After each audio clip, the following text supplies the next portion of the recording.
하고 있습니다. 사도행전은 한마디로 말해서 복음이 세상을 변화시켜 가는 그런 여정의 기록이라고 할 수 있습니다.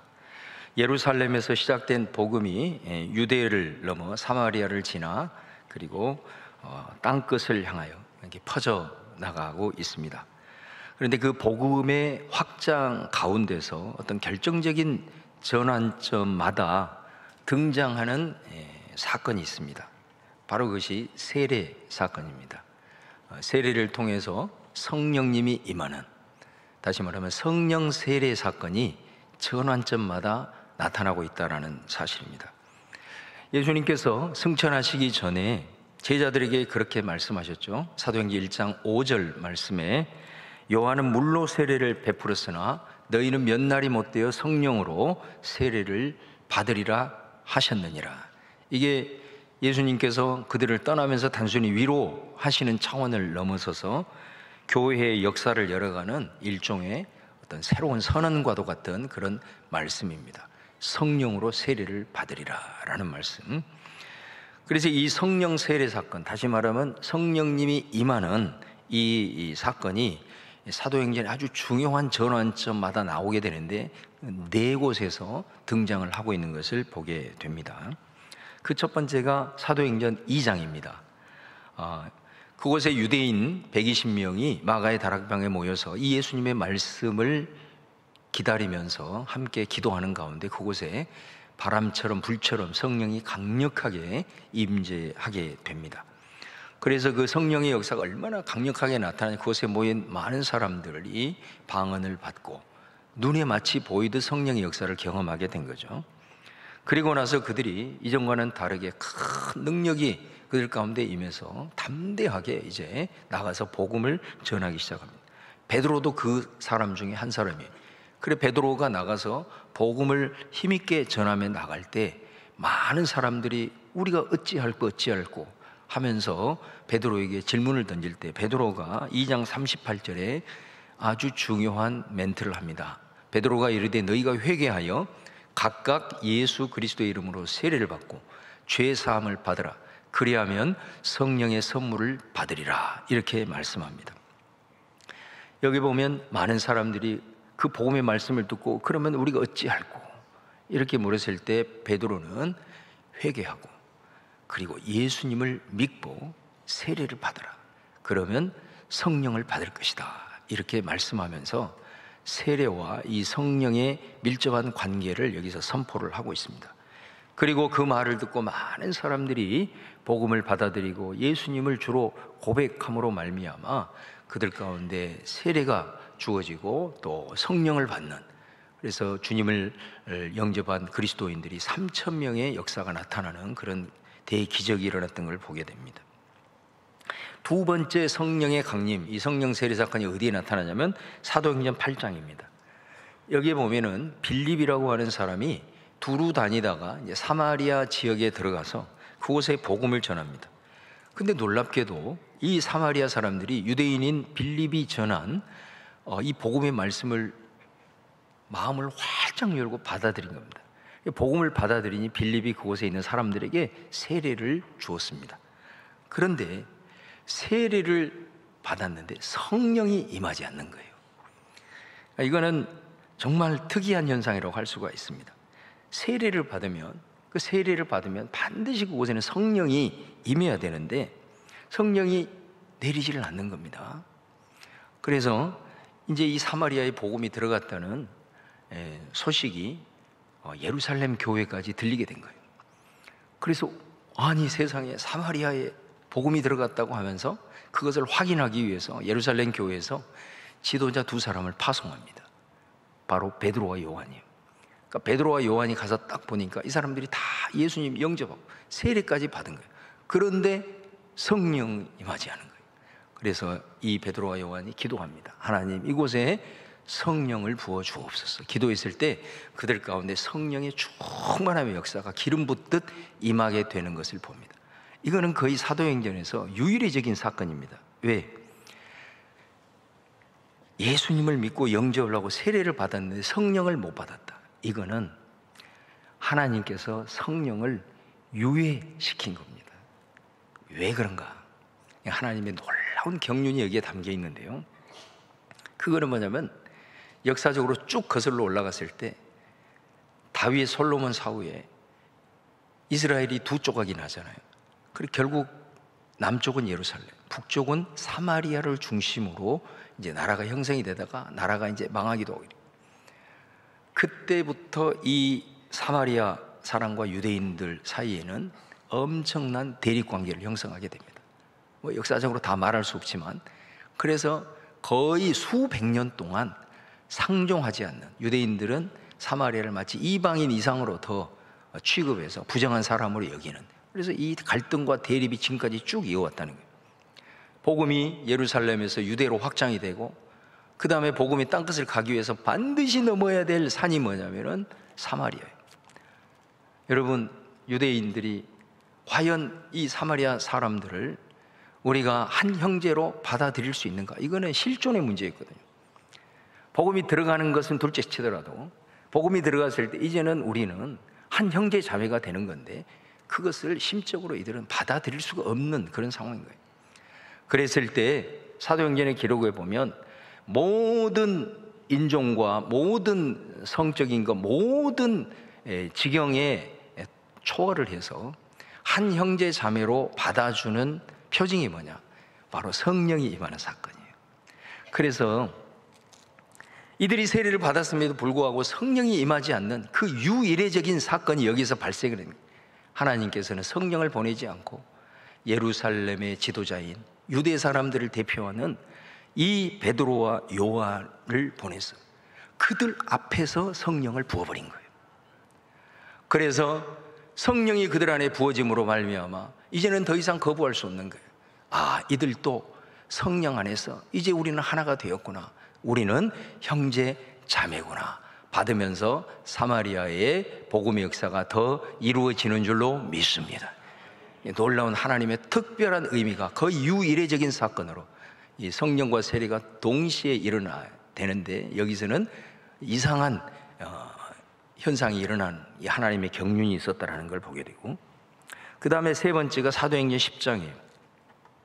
사도행전 10장에는 이번에는 이방인 고넬료의 집에 이 성령의 역사가 나타납니다. 베드로가 사실 굉장히 거부를 했죠. 왜? 율법의 규정에는 이방인들을 접촉하면 자기가 율법을 어기는 부정한 사람이 되는 거예요. 그렇게 거부하다가 하나님의 강권하심으로 고넬료의 집에 가게 됩니다. 그리고 그곳에서 모인 사람들에게 복음을 전합니다. 복음을 전할 때 설교를 하고 있는 중에 성령이 임해버린 거예요. 그러니까 베드로가 그 모습을 보고 얼마나 놀랬겠어요. 그래서 베드로가 사도행전 10장 47절에 이렇게 고백합니다. 하나님께서 이방인에게도 성령을 부어주셨는데 우리가 그들에게 세례 주지 않을 이유가 무엇이 있겠는가 하면서 베드로가 거기에 모여있는 이방인들에게 세례를 베푸는 일들이 일어나게 됩니다. 그래서 이 성령 세례가 임하는 이 현상을 통해서 복음이 장벽을 뛰어넘고 뛰어넘어서 확장되는 현상을 보게 되는 거죠. 그리고 네 번째가 오늘 본문의 사도행전 19장에 이 에베소라는 곳에서 또 성령 세례가 임하게 되는 걸 보게 됩니다. 이곳에서 바울이 3차 전도 여행을 시작을 하면서 에베소에 도착을 했는데 이곳에서 한 무리를 만나게 돼요. 근데 그들이 지난 시간에 우리가 살펴보았던 아볼로처럼 요한의 세례만 알고 있는 사람들이었어요. 그들에게 예수님을 전하고 그들이 예수님을 믿자 바로 그들 가운데 세례를 주자 바로 그 가운데 성령이 충만하게 임해서 정말 그들이 예언도 하고 방언도 하는 이런 놀라운 역사가 일어났던 걸 보게 됩니다.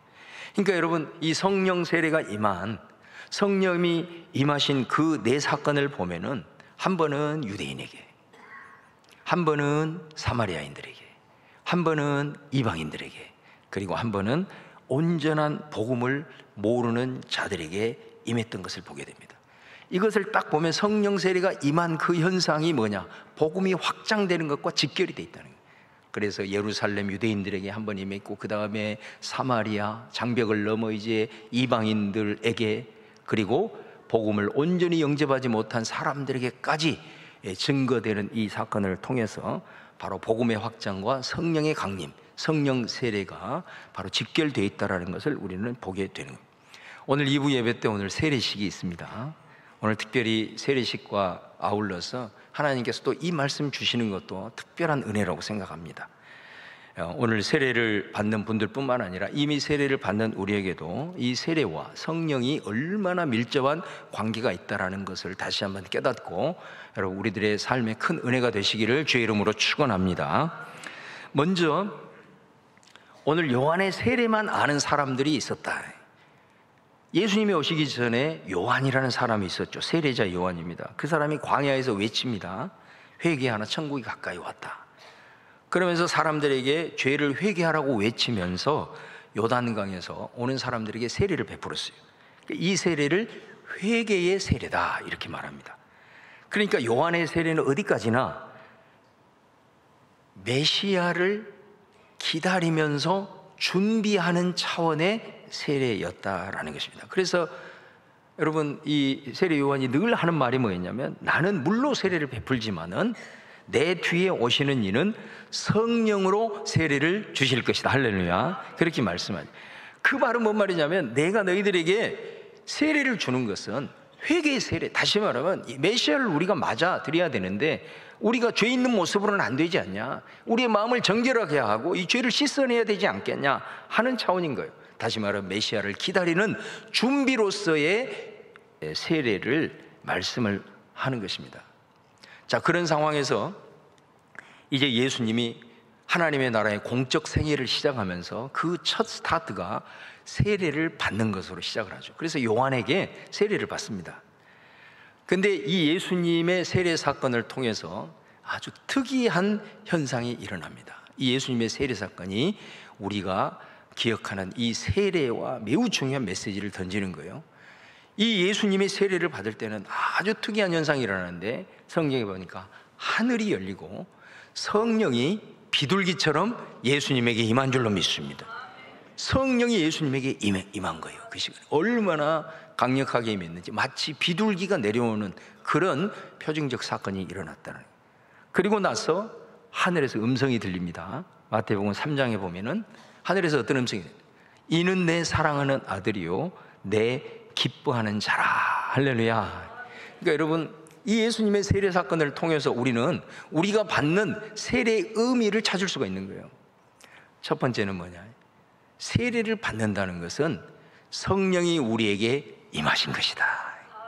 성령이 내 안에 임하신 것이. 세례를 받는 사람에게는 우리 주님이 나를 부르시는 순간까지 내 안에 성령이 내주하고 계신다는 사실을 꼭 기억하셔야 된단 말이에요. 그 다음에 또 하나는 뭐냐? 세례를 받을 때 하늘에서 이는 내 사랑하는 아들이요 내 기뻐하는 자라. 예수님이 어떤 분이신지 하나님이 이 세례 사건을 통해서 확증을 해 주셨어요. 저는 바로 하나님의 아들, 내가 보낸 하나님의 아들이요, 그리고 앞으로 나자렛 예수가 증거하는 모든 일들을 통해서 나 여호와 하나님이 기뻐할 것이다. 예수님의 정체성을 거기서 마치 도장을 찍듯이 확인해 주신 거예요. 그래서 이 세례라고 하는 것은 뭐예요? 하나님께서 세례를 받는 사람들에게 이제부터는 너는 내 것이다, 너는 내 사랑하는 자녀다 라고 마치 우리들의 속에 마치 도장을 하나님이 딱 찍어주는 것이 뭐라고요? 그게 세례라고. 그래서 여러분 오늘 세례를 받는 분들, 또 세례를 받으신 분들은 기억하셔야 됩니다. 세례를 통해서 성령 하나님이 여러분 가운데 임재하신 줄로 믿습니다. 그 성령님은 절대 여러분을 떠나지 않고 우리 주님 앞에 갈 때까지 여러분 안에 계시는 줄을 믿으시기를 바랍니다. 그리고 세례는 하나님이 이제 도장을 찍어주는 거예요. 너는 내 거야, 너는 내 자녀야. 하나님이 도장 찍어주는 것이 세례 사건이라는 것을 꼭 기억할 수 있기를 바랍니다. 어찌하든 예수님이 세례를 받는 이 사건의 의미, 이제 요한의 시대가 끝나고 이제부터는 예수 그리스도의 새로운 시대가 펼쳐진다라는 아주 중요한 의미가 있는 겁니다. 자, 그래서 오늘 말씀에 보면 이제 예수 그리스도의 세례는 어떤 의미를 갖느냐? 이제 준비하는 세례 요한의 세례 요한은 다르게 이 세례는 구원을 완성하는, 바로 의미를 갖는다라는 걸 볼 수 있어요. 우리가 지난 시간에 사도행전 18장에 보면은 아볼로라는 사람이 나왔지 않습니까? 이 아볼로가 예수님을 알았어요. 그리고 심지어 예수님을 전했어요. 그런데 그는 요한의 세례만 알고 있었다. 이 말은 예수님을 알고 전했지만은 복음에 있어서 가장 중요한 핵심, 바로 예수 그리스도의 십자가, 그리고 예수 그리스도의 이 부활, 이것을 통한 하나님의 구원의 완성에까지는 이르지 못했다라는 것을 보여주는 겁니다.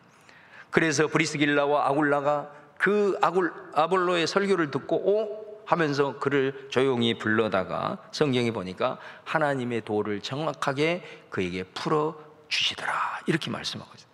아마 그들은 분명히 얘기를 했을 거예요. 당신이 전한 예수님을 보니까 예수님에 대한 진정한 신앙 고백의 핵심은 예수님이 우리의 죄를 대속하기 위해서 십자가에 돌아가셨다는 것과 그것으로 인해서 우리가 죄사함을 얻고, 그리고 죄사함을 얻은 우리가 이제는 새로운 생명으로 우리를 일으키기 위해서 예수님이 부활을 하셨는데, 그 예수님의 십자가와 부활에 대한 복음의 핵심을 알지 못하니 무슨 의미가 있느냐 하면서 그에게 전했을 때, 아볼로가 여기에서 깨닫고 그가 예수님을 영접하고 예수 그리스도의 십자가와 부활을 받아들이며 나아갈 때에 그는 반드시 그곳에서 성령 세례를 받았을 것이고, 그래서 그 이후로 고린도에 가서 하나님의 위대한 사역자로 쓰임 받았던 것을 보게 됩니다. 여러분, 이처럼 요한의 세례와는 다르게 예수님의 세례는 단순히 회개를 위한 준비가 아니라 예수님의 십자가와 부활을 믿음으로 죄사함과 구원이 완성되는 세례인 줄로 믿습니다. 그래서 이 예수 그리스도의 세례를 받을 때 바로 그곳에 성령이 임하고, 그리고 하나님께서 우리에게 하나님의 자녀로 인쳐주시는 구원이 완성이 되는 역사가 세례 가운데는 있다라는 것을 우리가 기억할 수 있습니다. 자, 오늘 본문으로 우리가 이제 다시 돌아오면, 바울이 3차 전도 여행을 이제 시작을 하면서 에베소에 도착을 합니다. 그곳에서 몇 명의 이 무리를 만나게 되는데, 그 사람들도 요한을 따르는 그런 제자들이었던 것입니다. 그래서 바울이 그들에게 묻습니다. 너희가 믿을 때 성령을 받았느냐? 이렇게 물어봐요. 놀랍게도 이들이 뭐라고 대답하냐면, 우리는 성령이 계심도 듣지 못했습니다, 이렇게 말합니다. 여러분, 굉장히 이상한 거죠. 그러니까 말씀드린 대로 예수님을 믿는다는 것은 성령님이 아니고는 예수님에 대한 신앙 고백이 이루어질 수 없는 거거든요. 그래서 고린도전서 12장 3절에도 성령이 아니고는 어느 누구도 예수님을 주님이라고 고백할 수 없다라고 고백을 하고 있기 때문에, 이 사람들이 예수님을 믿는다고 하는데 성령이 계신 줄도 알지 못했다라고 하는 것은 바로 이들이 18장에 나오는 아볼로와 같이 예수 그리스도의 십자가와 부활에는 이르지 못하는 부분적 복음의 모습이었다는 것을 알게 돼요. 그도 그럴 것이 바로 이 말을 듣자마자, 그러면 너희가 무슨 세례를 받았는데? 이렇게 바울이 물어보는 거죠. 그랬을 때 이 사람이 아니나 다를까 요한의 세례를 받았습니다, 이렇게 대답을 하는 거예요. 그때 바울이 말하는 겁니다. 요한의 세례는 회개의 세례야. 장차 오실 그리스도 예수님을 맞아들이기 위해서 준비하는 세례야. 이제는 그 구원자 되신 예수님으로 인해서 우리가 구원의 완성에 이르기 위해서 예수님의 이름으로 세례를 받아야 하는 거야. 예수님의 이름으로 세례를 받을 때는 무엇보다도 우리 스스로 죄로 인해서 하나님 앞에 나아갈 수 없는 우리, 그러나 죄 문제를 해결하지 않고는 주 앞에 갈 수 없고, 죄인인 우리가 스스로 죄 문제를 해결할 수 없기에 하나님의 아들을 이 땅에 보내서, 인간의 몸을 보내서 죄 없는 그분을 우리의 모든 죄를 짊어지게 하시고 십자가에 달려 돌아가심으로 죄 문제가 해결이 됐습니다. 그리고 죄로부터 우리를 건져서 새로운 생명으로 우리를 일으키기 위해서 예수님이 부활하셨어요. 그 예수 그리스도의 십자가와 부활의 구원의 복음을 너희가 영접을 해야만이, 그걸 받아들여야만이 된다라고 바울이 증거하지 않았겠어요? 그래서 그들이 예수 그리스도의 십자가와 부활의 복음을 받아들이고 그리고 영접을 하게 됩니다. 그러자 바울이 그들에게 세례를 주면서 안수를 하게 됩니다. 세례를 받는 그 순간에, 예수님의 이름으로 세례를 받는 그 순간에 그들 가운데 성령이 기름 붓듯 임하여 방언을 말하고 예언을 하는 놀라운 역사가 이루어진 줄로 믿습니다. 여러분, 오늘 이 사건들을 통해서 우리는 세 가지를 정리하게 돼요. 첫 번째는 뭐냐? 누가 세례를 받느냐 이거예요. 그것은 바로 세례는 예수님을 믿는 자인 줄로 믿습니다. 그 예수님을 믿는, 오늘 19장을 통해서 온전한 복음에 이르지 못한, 자신들은 예수를 믿는다고 하지만 그 예수 그리스도의 십자가와 부활에 대한 이 복음을 통해서 예수님을 구주로 영접한 자들이 바로 세례의 대상인 줄로 믿습니다. 그 다음에 두 번째는 뭐냐면, 자, 세례를 받는다는 것은 내가 예수님을 믿는다는 거 아니겠어요? 그럼 예수님을 믿는다는 것은 뭐냐? 바로 성령님이 내 안에 계신 증거인 줄로 믿습니다. 그래서 세례 사건은 내 안에 성령님이 내주에 계신다라는 것을 확인하는 것이 된다라는 것입니다. 절대로 어떤 인간의 의지나 감정으로 예수님을 주님이라 그리스도라 부를 수가 없는 것입니다. 이거는 성령님이 우리 안에 계신 증거고, 성령님을 통해서 우리가 예수님을 구주로 영접을 하게 된다. 그러므로 내가 예수님을 믿고 세례를 받았다는 것은, 다시 한번 정리할, 내 안에 성령님이 계신다라는 것을 확증하는 사건이다. 그 다음에 세 번째는 어떤 의미일까요? 이러한 나의 개인적 신앙 고백이 세례식을 통해서 모든 사람들 앞에서 공적으로 내 신앙 고백을 선포하는 자리가 바로 세례 자리라고 할 수가 있습니다. 내가 개인적으로 이제 예수님을 영접하고 나서 그 개인적 신앙 고백을 모든 사람 앞에서, 나는 이제 예수님을 믿습니다, 그분의 십자가와 부활을 믿습니다 라고 공적으로 고백하는 자리가 세례식의 자리고, 그리고 여기에 모여있는 수많은 사람들은 바로 여러분의 증인이 되는 겁니다. 내가 예수 그리스도를 믿고 고백했던 내 신앙 고백을 여기에 모여있는 모든 사람들이 나의 증인이 되는 것이고, 바로 그 세례식을 통해서 우리 하나님께서 예수님에게 말씀했던 것처럼 너는 나의 자녀다, 이제부터 너는 내 백성이다 라고 세례, 안수를 받는 이 세례식을 통해서 하나님이 도장 찍어주는 공적인 자리가 세례식인 줄로 믿습니다. 그러므로 오늘 말씀을 마무리하면서, 여러분, 세례는 이제 마치 이제까지 살아왔던 내 모든 삶을 뒤로 하고 이제는 주님과 동행을 하면서 문을 새롭게 여는 것과 같습니다. 마치, 여러분, 그렇습니다. 우리 인생의 후반전을 시작을 할 때 우리는 남자와 여자가 결혼을 하면서 인생의 후반전을 시작한다고 그러잖아요. 후반전을 시작할 때 두 사람이 손을 잡고 이제 쫙 이렇게 걸어가잖아요. 그는 뭐예요? 앞을 향해서 손을 잡고 걸어간다는 것은 이후의 모든 내 뒤의 것들은 다 정리한다는 뜻 아니겠어요? 내가 결혼 전에 만났던 남자, 여자 이제 쳐다보지 않고 다 정리하고 이제 나는 당신과 손잡고 앞을 향하여 걸어가겠습니다. 마치 그것처럼 세례는 이제 이 순간부터 나는 예수님과 손잡고 하나님의 나라를 향해서 걸어갑니다. 이제까지의 내 모든 예차는 이 순간 다 죽었습니다. 그렇게 하고 그 예수님과 함께 앞을 향하여 걸어가는 그 출발점이 세례식이다 이 말이죠. 그러므로 여러분, 이 세례를 통해서 성령 하나님이 여러분 가운데 내주에 있으므로 앞으로 여러분들이 앞으로 걸어가는 모든 삶의 여정은 여러분 안에 계신 성령님의 역사로 이루어지는 줄로 믿습니다. 그래서 여러분, 내 안에 계신 성령님이 나를 주장하고 나를 역사를 하면 어떤 일이 일어나느냐? 첫 번째는 은사가 나타난다 이 말이에요. 은사. 그 은사는 뭘 때문에 필요한 거예요?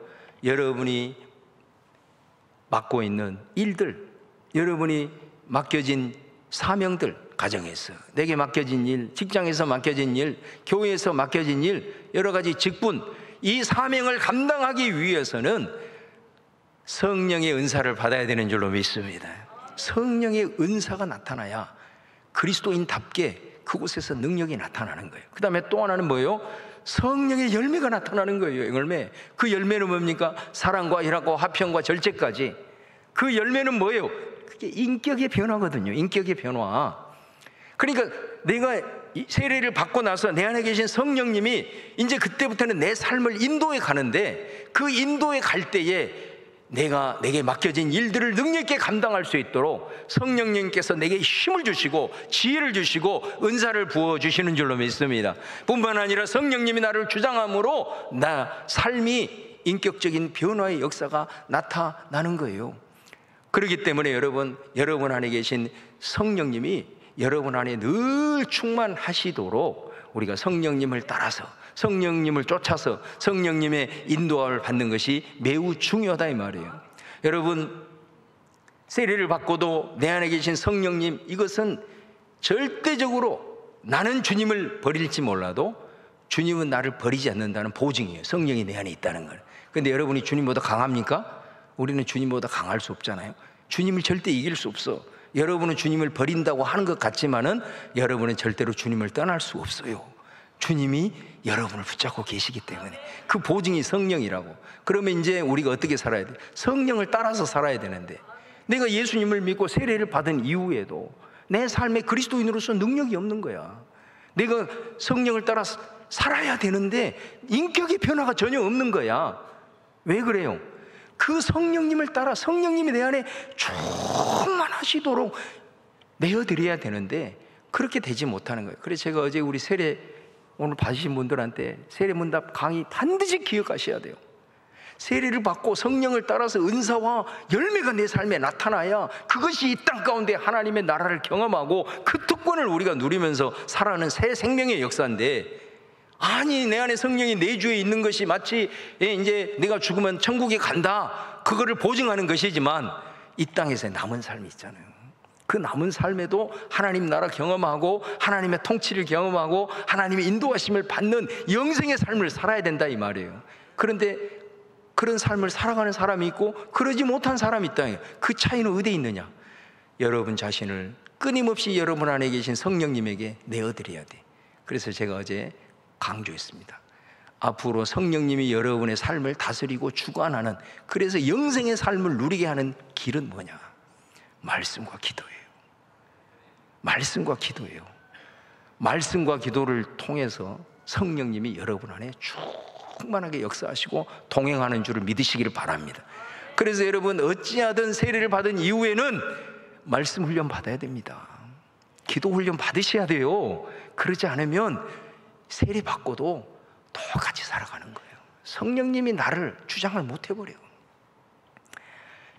그러므로 여러분들이 꼭 말씀 훈련을 받고 그 다음에 기도 훈련을 받아서 말씀과 기도를 통해서 진리의 영이신 성령이 내 안에 역사하고 기도를 통해서 능력의 영으로 오시는 성령님의 역사를 통해서 우리가 열매도 맺고 은사도 나타나게 된다는 걸 꼭 기억을 하시고, 여러분 안에 이제 내 안에 계신 성령님, 이제 그것이 구원의 보증으로 주신 하나님, 이제 내가 살아가는 삶의 여정 속에 성령님이 나를 다스릴 수 있도록 이후의 삶에 늘 말씀과 기도의 초점을 가지고 걸어가는 가운데 세상 사람들이 경험할 수 없었던 예수님을 믿음으로 말미암은 새로운 인생이 어떤 건지, 거듭남의 역사가 어떤 것인지, 천국의 삶이 어떤 것인지를 경험해야 되잖아요. 그것이 없이 어떻게 이 세상을 살아요? 그리스도인에게 주어진 이 특권, 바로 여러분 성령님 여러분을 꼭 주장하시도록 말씀과 기도로 늘 훈련받고 내어드림으로 말미암아 그 인생 꼭 경험해서 여러분을 통해서 하나님의 영광이 나타나고 하나님의 살아계심이 증거되어지는 복의 통도들 다 되시기를 주의 이름으로 축원합니다.